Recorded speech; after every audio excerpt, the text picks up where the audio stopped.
We've stepped right into a brand new year in our TEW journey, 1929, and that means it's time for the highly anticipated heavyweight tournament as well as the biggest event of the year for our company. Our new owner has got a big test in front of him as we approach the most vital part of the year. How will we fare? Welcome back everyone. As mentioned, we are heading into the biggest part of the year. We just stepped into 1929 and we've got the Derby and the Spectacle of Amazing Grapples in our sights for this episode. So get cozy because we have got some things to tackle. As you can see, we are just taking a look at our size. We're at 22 popularity in the Mid-South. We are well into the tiny phase and we are looking to become small. We've got a ways to go. As you can see, the state of the wrestling industry is very weak, although it is now rising. So hopefully we can start to pick up our popularity a little bit quicker. And as we head into 1929, we're really starting to turn a corner with our company. You can see in November we actually had our highest show rating yet at 45. December wasn't so strong at 36, but otherwise we have gotten rather consistent. So we do aim to stay in that 40 range, and we expect to continue to produce good things and good results, especially since we've got the biggest event of the year coming up. And there is one change I'm going to make. We are going to make a change to our inner circle, and we're actually going to provide a head men's trainer now. I don't know what kind of impact they're going to have because every single person has something that's holding them back or a stat that really doesn't make them an ideal candidate to be this person.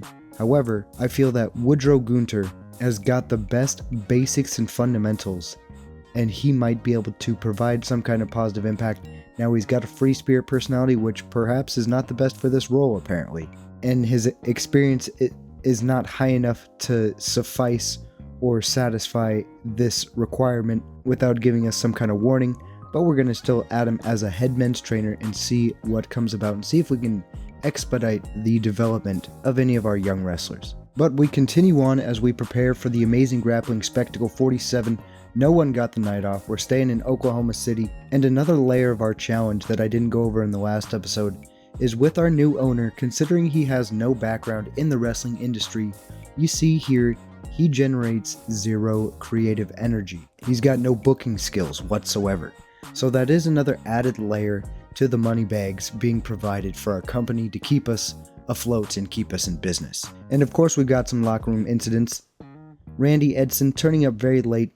He's got the class clown personality, currently annoyed. We're going to give him a slap on the wrist. Black Bull brought into Wrestler's Court to give him a slight positive impact. Levi Andrews butting heads with his bodyguard Blue Mage backstage. And we did get some training drills ran by Woodrow Gunter on 26 students, so hopefully we see some good improvements there. We've got lots of options for addressing the locker room. We're just going to elect to pull a rib here on Blue Mage, and it backfired, and it did not have a positive impact on the locker room, so that is unfortunate.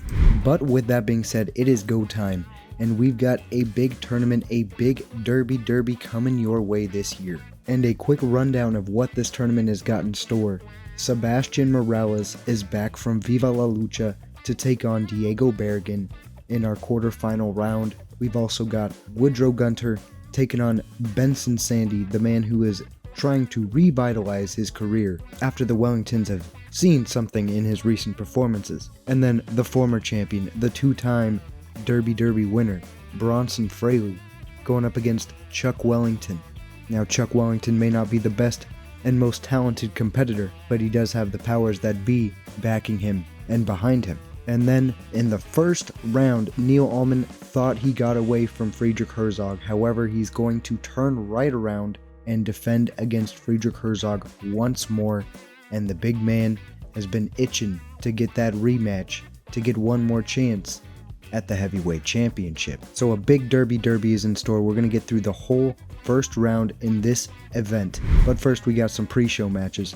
Starting us off, Christopher Hartwell and Levi Andrews. Kind of surprising that these are two guys opening up the night in a pre-show match. However, the heavyweight exclusive Derby tournament dominated the match card. But we got a nice segment rating of 34 between Hartwell and Levi Andrews, and not a bad showing from some junior heavyweights here. And our first match of the night to open up the show, we had another match between the newly signed heavyweight Dean Grunge and John Wolf, one of the disgruntled veterans. And the loser was going to leave the WAM, and we would see Dean Grunge come out on top against John Wolf and that means John Wolfe will be packing his bags.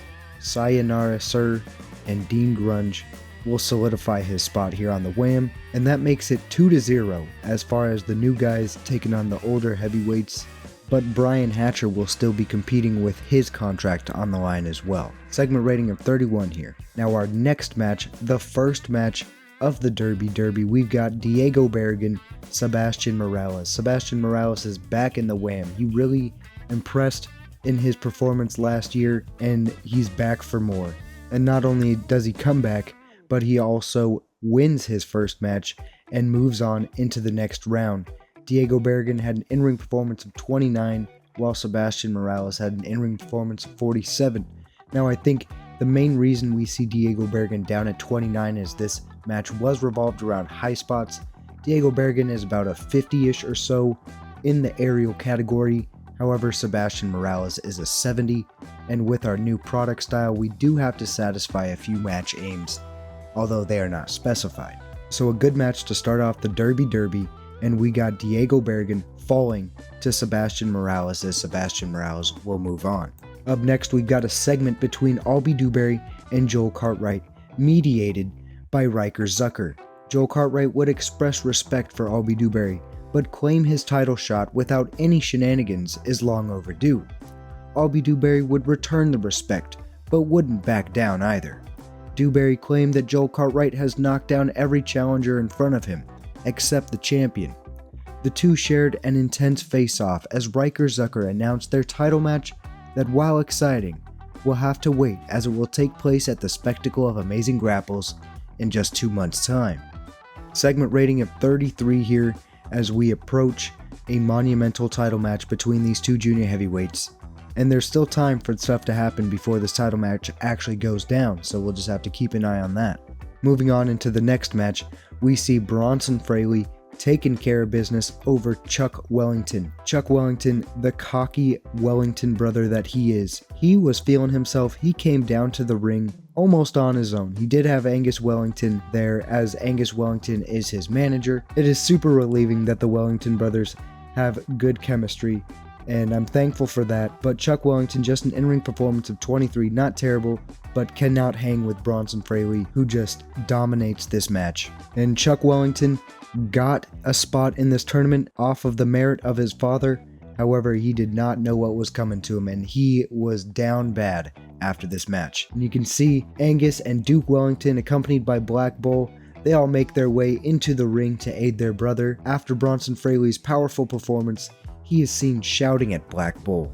Though it's unclear what was said, Bronson Fraley would leave the ring as Black Bull stood his ground and ensured no further damage could be done. So Bronson Fraley having a little bit of tension with someone that he's definitely got a past with in Black Bull, while the Wellington brothers check on their brother Chuck. So more Wellington shenanigans. It will be interesting to see how these guys just fit into the WAM, but you can best believe that they're going to cause a ruckus, that is for sure. Moving on into the tournament, Woodrow Gunter, Benson Sandy. We get a segment rating of 33 here as Woodrow Gunter picks up the victory, and Benson Sandy, despite being on a really strong run of in-ring performances, he takes the loss here, and he does not move on in the tournament, as one of our newest signings, Woodrow Gunter, our most expensive signing, moves on into the tournament. And we would see here after the match, Benson Sandy, clearly frustrated following the loss and losing his shot at the heavyweight championship, is consoled by his manager Brian Hines. However, Benson Sandy rejects any kind of attempts made by Brian Hines and leaves the ring area without him. This would leave Hines visibly confused and embarrassed.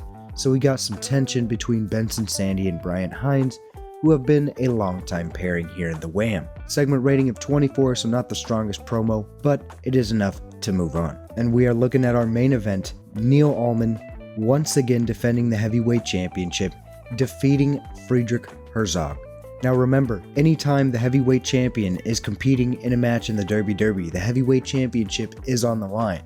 So whoever comes out of the Derby, the winner, will come out as the heavyweight champion. A fine performance here from these two. Friedrich Herzog with a performance of 48, Neil Allman with a performance of 40. Overall, a segment rating of 39, so you'd like to see it a little bit higher, but not bad by any means. Neil Allman will move on, and Friedrich Herzog, while being one of our strongest competitors, he does see a first round elimination. So all in all, show rating of 37 in front of 109 people. We didn't have anything that tore the roof off, and I think that is largely in part due to the inactivity of our junior heavyweights. But as the tournament goes on, less matches will take place, and our junior heavyweights will find their spots back on the card. We're going to praise our main event players here, Friedrich Herzog and Neil Allman. You see our financial report is a loss of $23. That is including our extra travel that we're shelling out for Sebastian Morales, and we stay at 22 popularity in the Mid-South. We're notified here that Diego Berrigan's contract is almost up in just about 23 days, and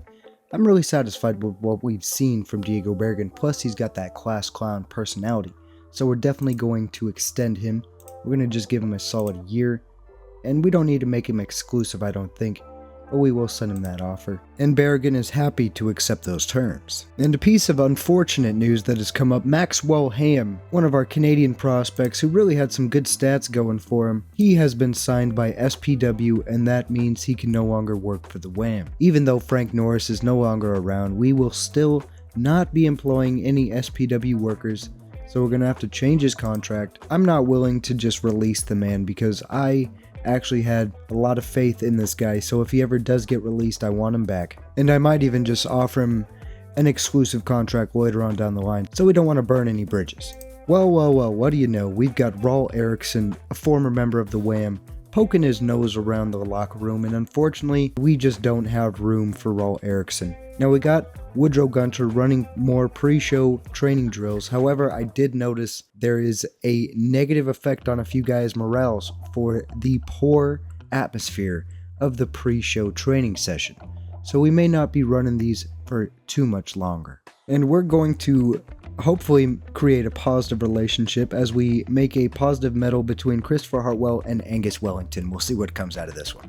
And just like that, we are back and ready for more amazing grapples at the Amazing Grappling Spectacle. We've got a pre-show match between Benson Sandy and Christopher Hartwell to get us opened up, and Christopher Hartwell picks up a victory over Benson Sandy, and we don't have a segment to commemorate it or to recognize it, but Benson Sandy shows further frustrations with Bryant Hines after this match. Segment rating of 32, Benson Sandy with an in-ring performance of 38, Christopher Hartwell at 35. Not a bad job to get us going. Now our actual show opens up with Brian Hatcher in the ring and being interviewed by Levi Andrews. Brian Hatcher would call for this opportunity to speak to the crowd to announce that he will need to postpone his matchup with Craig Bean, citing an injury that is not apparent to the crowd. Levi Andrews would play his role and build up the severity of this mystery injury and praise Hatcher for his courage and bravery. So Brian Hatcher just doing a little bit of shysting, trying to buy some time, feeling the pressure maybe a little bit after seeing his comrades fall and losing their jobs. Brian Hatcher is faced with a bit of a mortality dilemma maybe, as he knows that his time in the WHAM may come to an end after a match with Craig Bean. So we get a segment rating of 38 to open up the show. Not terrible, but with Levi Andrews there, you would hope to see a little bit higher in that performance sector. But moving on, got a match between Fumihiko Onoda and Joel Cartwright. This might have been Fumihiko Onoda's best match since coming into the WHAM, and he had a good partner to aid him. Joel Cartwright was really off of his game, but he still had an in-ring performance of 44. This is just a bit of a tune-up match for Joel Cartwright as he gets set to challenge Albie Dewberry for the Junior Heavyweight Championship in March. Moving into the next match, we get a phenomenal performance from our Junior Heavyweight Champion, Albie Dewberry. He did put the title up on the line as a little bit of a statement, showing no fear to any challenger, let alone specifically Joel Cartwright, who will be challenging for the title at the Spectacle of Amazing Grapples. But RT Lincoln had an in-ring performance of 32, Albie Dewberry way up there at 56, and we get a segment rating of 46 for this match overall. So great job from what some may consider the MVP of the WHAM, Albie Dewberry. And moving right along, we get another really good match. Segment rating of 42, Woodrow Gunter and Sebastian Morales. Woodrow Gunter, a big piece to our roster, and Sebastian Morales, the man from Viva La Lucha, who has just continued to impress and continue to pick up victories and he will once again find himself in the final of the Derby after he picks up the victory here over Woodrow Gunter. No shenanigans, no gimmicks, just a good match put on by these two. And moving into our main event, a really fine string of matches to end us out in the evening here. Another segment rating of 42, Neil Allman, Bronson Fraley. We've seen these two before, and we had Neil Allman come out on top, but not without a distraction from Chuck Wellington. And if you remember, this is quite the recall, but we also had a little bit of shenanigans when Neil Allman won the heavyweight championship from Bronson Fraley in the first place. Nonetheless, Neil Allman defends the heavyweight championship for the 6th time in this match, takes advantage of a distracted Bronson Fraley, though he didn't necessarily see the distraction in action, and Neil Allman will be moving on to face Sebastian Morales once again for the finals of the Derby. Neil Allman with an in-ring performance of 46, Bronson Fraley at 37, so well done by our big names, and of course Gabriela Suarez also did some good work ringside. Now to end out the show, we've got one final little clip, one final segment, Bronson Fraley crashing out following his loss to Neil Allman. This is shown as he grabs at his own hair, starts punching turnbuckles, and kicking at the ropes. Neil Allman would then notice the Wellington brothers at the curtain, and begins to piece together just what happened. So Neil Allman a little bit of realization that maybe his victory wasn't as clean as he anticipated it being. Segment rating of 42, and we just get 42 after 42 after 42. So strong way to end the show, and I'm feeling pretty good about it. And right on theme, we get a show rating of 42. It says our popularity increased in one region, and hopefully it will actually bump us up to the next level. And we're gonna praise Benson Sandy and Woodrow Gunter after some nice performances. And a strong show leads to a profit of $301. Now, we did leave Friedrich Herzog on the sidelines for this one, and we also left Black Bull, Angus Wellington, Diego Bergen amongst a few other notable names. We do come away with a nice profit of $300 here. And we do see that bump up from 22 to 23 here in the Mid-South. And it's times like these that I am so glad that I discovered the exclusive handshake deal, because Albie Dewberry has been offered a contract deal from SPW, and if Albie Dewberry was not exclusive, he almost certainly would be employed by SPW, taking away our best performer. Thanks to our exclusive contract, Albie Dewberry ain't going nowhere, and that is big. And again, another instance, SPW tried to get Woodrow Gunter back, however that man is locked up exclusive to the Wham, so he ain't going nowhere. Neil Allman changed his body type, going from bulky to average. Maxwell Ham is officially gone from the Wham. Unfortunately, SPW did get that one. However, Gabriela Suarez relocating to the Mid-South, so that means she is going to get locked up for the foreseeable future. I'm going to try to lock down Gabriela Suarez for 2 years on an exclusive handshake deal. No travel paid. That is amazing. And as we get ready to go into the show, this is the first time I've ever seen this note. Granted, this is the first time I've ever had a trainer that isn't really a good trainer. Woodrow Gunter ran the pre-show training drills, but word is that it was a pretty awful session, so that is unfortunate. JP Cromwell and Diego Bergen had a blazing argument. Christopher Hartwell getting into arguments with fans, we're going to find him. Kyson Mays getting heat with the rest of the locker room, we're going to find him as well. And Randy Edson brought us a creative finish. Well, thank you, Randy. And we are going to inspire the locker room. Of course, we've been holding out, waiting to use this one, so we can hopefully have a really big night here at the Spectacle of Amazing Grapples 1929. And it is time to begin the biggest event of the year, the Spectacle of Amazing Grapples 1929.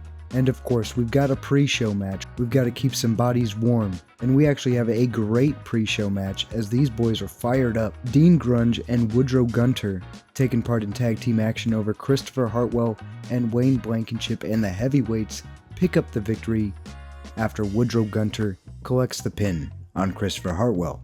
Woodrow Gunter with an in-ring performance of 42, Dean Grunge 45, Wayne Blankenship 36, and Christopher Hartwell 42. So it seems that these guys are ready for some significant and meaningful work. Segment rating of 38 to get us started. The show itself kicks off with a segment rating of 39 after Friedrich Herzog picks up a dominant victory over RT Lincoln. in 6 minutes 14 seconds. Herzog with an in-ring performance of 52, and RT Lincoln at 36, and the show officially gets started with a match rating of 39. We didn't have any story behind this one, obviously, but we just wanted to feature Friedrich Herzog as he is one of our special attractions, being the world's strongest man. Moving into the next match, this one was actually pretty underwhelming, I will say, but it's likely largely due to the fact that Benson Sandy and Levi Andrews don't have any chemistry whatsoever. Levi Andrews actually picks up a victory over Benson Sandy after a botched interference by Bryant Hines. Now we know the frustrations of Benson Sandy that have been brewing up over the past few months. Bryant Hines really wanted to make an impact, do what he could to secure a victory for his boy Benson Sandy. However, this would actually backfire and ultimately be a detriment and costing Benson Sandy the match, and just clearly not what they were looking for at all. Both men get an in-ring performance of 29, segment rating of 30, although the crowd heat is still white hot. After the match, we would see Benson Sandy unable to hold his frustrations in any longer, striking down his manager Bryant Hines and beating him down, clearly now the former manager, and leaving the crowd stunned at Benson Sandy's change in attitude. I left this segment a little bit too long, but we get a segment rating of 34, and Benson Sandy officially separates himself from Bryant Hines. Now in our next match, we've got Brian Hatcher and Craig Bean going one-on-one, and again, the loser will lose his contract, and we would see Brian Hatcher come out on top despite a really poor in-ring performance of 24. However, Craig Bean, who has actually shown some good flashes for us and had some really bright moments, he actually comes up short here in his match against Brian Hatcher, and his contract will eventually be terminated in an unfortunate situation for a young guy who really had some good things going for him. He just unfortunately was in a poor spot at a poor time. Moving into the next match, Bronson Fraley going up against Chuck Wellington accompanied by the Black Bull. And Bronson Fraley would not be able to overcome the numbers here against Chuck Wellington and Black Bull, unfortunately tasting the boot of a former ally known as Black Bull. And there's a little bit more to unpack between Fraley and Black Bull here. However, we see a segment rating of 31. Bronson Fraley absolutely carried the match at 43, Black Bull over at 37, and Chuck Wellington just happy to be there with an in-ring performance of 25. However, Chuck Wellington is the one who picks up the victory in the pinfall over Bronson Fraley after Black Bull does the damage. Granted, these two really just bend the rules. Angus Wellington does a good job distracting Kenny Lyles, and Black Bull taking liberties despite not being the legal man, making an impact and leaving Bronson Fraley down for the count for a huge upset victory. And now Chuck Wellington has a pinfall win over a former heavyweight champion. Now this was likely going to be match of the night from the jump, and we knew it, and we could see it coming from miles and miles away. Albie Dewberry, Joel Cartwright, Junior Heavyweight Championship on the line. Albie Dewberry loses the Junior Heavyweight Championship to Joel Cartwright. These two went out to try to steal the show, and they did just that. Segment rating of 51 for one of the best matches in Wham history. Albie Dewberry with an in-ring performance of 52, Joel Cartwright all the way up there at 54, and I've been saying it for quite a while, but these two just put on an excellent performance here. And it was long overdue, but Joel Cartwright finally picks up his championship victory and gets his hands on the Junior Heavyweight Championship. He had tackled a lot of obstacles leading up to it, but after he was given a fair shake, a one-on-one opportunity, he did come out on top against the champion. In just a post-match celebration, Joel Cartwright celebrating with his manager Gabriela Suarez. Segment rating of 40 here. And then our main event, Neil Allman, Sebastian Morales running it back for the second year in a row, the final of the Derby. And in a huge moment, we would actually see Sebastian Morales, the man from Viva La Lucha, defeating the heavyweight champion Neil Allman And it was a really good match. Segment rating of 41, Neil Allman with a performance of 46, and Sebastian Morales with an in-ring performance of 51. But in a monumental moment, a man coming from a different company actually conquers the Derby and becomes the heavyweight champion of the WHAM. And following an intense match, Sebastian Morales offers his hand in a sign of respect, much like the year prior.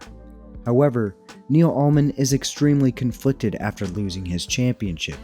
Eventually, he would come around and shake Morales' hand, congratulating the new champion in a big way to end the night. Overall, show rating of 43, not the best in WHAM history, but it is up there. I think it's the second best. And really a nice performance, top down, company-wide, except for Brian Hatcher and Craig Bean's match was pretty poor. And then of course, anytime the Wellingtons are in action, that's going to be a steep hill to climb. But overall, some really good matches. A monumental heavyweight championship match, a huge junior heavyweight championship match, and we would see the boy Benson Sandy basically turn heel, despite the fact that we're not even acknowledging faces and heels right now from a gameplay standpoint. But we're going to let that finish us up. Overall rating of 43, and I am happy about that. And we've got some hugs to issue out to some new champions, and we would see an overall profit of 256, despite holding nothing back when paying for our roster and paying for travel. So that's a good sign. And we're 30 days out from Christopher Hartwell's contract expiring, so we are certainly going to send another extension to the FNP heavyweight champion. And good news with Gabriela Suarez, she accepted the exclusive handshake deal and we've locked her up for 2 years. As well as Christopher Hartwell also joining the WHAM for another 2 years. However, this offer is not an exclusive deal. But I think that's a good place for us to stop. We're just 2 days out from the next event, and in our next episode, we will be covering the Frank Norris Memorial Show. So make sure you stay tuned, make sure you subscribe to the channel, and make sure you like the video. As always, huge shout out to the real ones on Patreon. Your support is greatly appreciated, and thank you to all the other Patreon members as well. Guys, thanks for watching, and I'll catch you in the next video. Take it easy.